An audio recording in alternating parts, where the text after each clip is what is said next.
یہ کہانی ہے ایک عقلمند بہن کی۔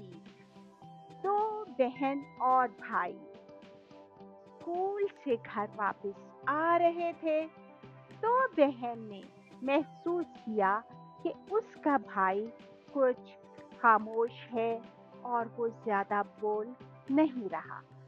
بہن نے بھائی سے پوچھا کہ کیا بات ہے، لیکن بھائی نے جواب نہیں دیا۔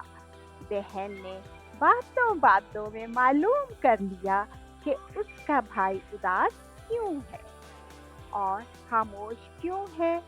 شام کے وقت وہ بہن اپنے گھر کے قریب بنے ایک باغ میں اپنے بھائی کے ساتھ کھیلنے کے لیے آ گئی۔ بہن اور بھائی دونوں نے مل کر خوب کھیلا۔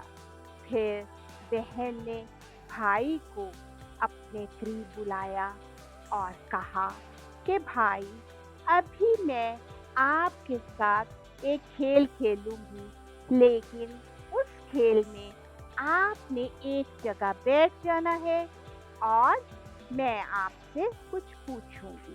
بھائی مان گیا۔ جب بھائی بینچ پر بیٹھ گیا تو بہن نے اس سے کچھ سوال کرنا شروع کیے کہ باغ میں آپ کو کیا کیا نظر آ رہا ہے، باغ میں کون گھوم رہا ہے، باغ میں کون کون سی چیزیں موجود ہیں۔ بھائی سب کچھ بتاتا چلا گیا کہ باغ میں بچے کھیل رہے ہیں، اور بہن نے پوچھا یہ کیسا باغ ہے۔ بھائی نے جواب دیا یہ ایک بڑا باغ ہے اور اس میں چھوٹے چھوٹے پھول اور بڑے بڑے درخت بھی موجود ہیں۔ بہن نے پوچھا اچھا آپ بتائیے کیا یہاں چھوٹے پرندے بھی موجود ہیں؟ تو بھائی نے کہا ہاں جی، پرندے بھی ہیں اور کچھ جانور بھی نظر آ رہے ہیں جو کہ ایک پنجرے میں بند ہیں۔ تو بہن اس سے اس طرح کے سوالات کرتی رہی۔ بھائی اور بہن دونوں سوال و جواب میں مصروف رہے۔ پھر بہن نے کہا جہاں ہم بیٹھے ہوئے ہیں اس باغ میں دائیں طرف آپ کو کیا نظر آ رہا ہے؟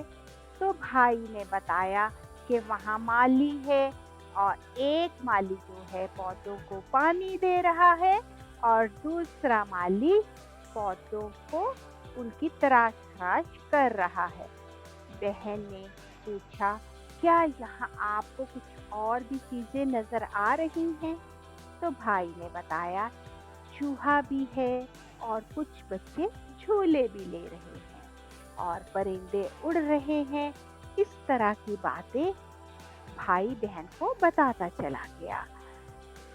بہن نے پھر بھائی سے کہا یہ ساری باتیں جو ابھی آپ مجھے بتا رہے ہیں، یہی تو وہ ساری چیزیں ہیں جو آپ نے جا کر اپنی کاپی میں لکھنی ہے کہ باغ میں کیا تھا اور کیا نہیں تھا، باغ میں کون کون موجود تھا اور یہ کہ باغ کیسا ہوتا ہے۔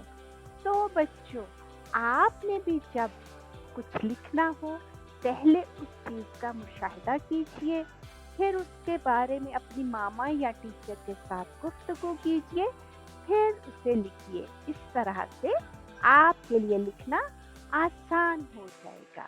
اپنا خیال رکھیے گا۔ اللہ حافظ۔